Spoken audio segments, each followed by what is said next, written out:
সুপ্রভাত বন্ধুরা। তো দেখো সকাল সকাল কিছু ফুল তুলেছি। এগুলো আমি নিজেই তুলে এনেছি মাঠে গিয়ে, আমাদের ওখানে চাষ হয় বিভিন্ন রকম ফুলের। তো চলো, আজ রামনবমী। তো আমাদের এখানে বাজারে ছোট্ট করে রামের পুজো করা হচ্ছিল।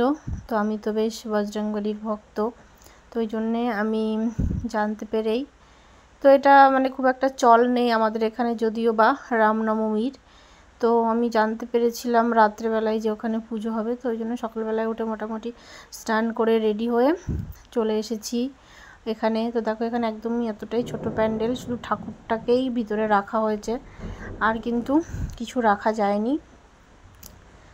তারপর আমরা বাইরে একটা বড় ছাতা ধরে বাইরে বসেছিলাম। প্রচণ্ড রৌদ্র ছিল তখন, প্রায় বাজে 12টা 1টা বাজে। তো ওই টানা রোদ্দুরের মধ্যে ছাতা না নিয়ে ওখানে বসা যাচ্ছিল না, এতটাই রোদ্দুরের সেদিন তাপ ছিল।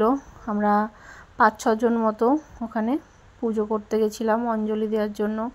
তো আমার ছেলেকেও নিয়ে গেছিলাম, তো অতিরিক্ত রোদের জন্য ওকে আমি বাড়িতে পাঠিয়ে দিয়েছি। তো দেখো ছাতা ধরে আমরা বসে আছি কয়েকজন। আমি একাই ওখানে মেয়ে ছিলাম, মানে মহিলা আর একজনও ছিল, আর সবই ছিল ছেলেরা আর কি। তো যাই হোক, অনেকক্ষণই ছিলাম। তারপরের দিন আমি গেছিলাম ব্যারাকপুর। তো ব্যারাকপুর স্টেশনে দেখো এই যে হনুমানজির, পরের দিনও পুজো হচ্ছিল, তো তারই কিছুটা ক্যাপচার করে নিয়েছিলাম। তো তার কয়েকদিন বাদে আমরা গেছিলাম মেলায়। তো যে দেখো আমার পাপান হাত ধরে আমাকে টানতে টানতে কোথায় নিয়ে যাচ্ছে।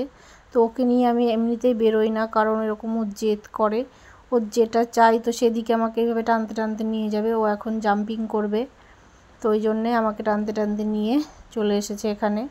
তো তারপর এই যে উঠে পড়লো, এবার শুরু মস্তি।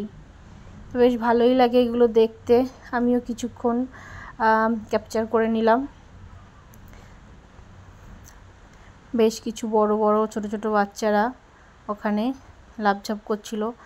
আমার তো একদম সেই ছোটোবেলায় ফিরে যেতে ইচ্ছা করে, আমারও কিন্তু ভীষণ ইচ্ছা করে, কিন্তু আমার আর এখন আর সম্ভব নয়, এতটাই আমি মানে ভারী হয়ে গেছি। তবে আমার খুব ইচ্ছা করে এগুলোতে ইয়ে করতে। তো তারপর দেখো মেয়েদের স্বর্গ যাকে বলে, কানের দোকান।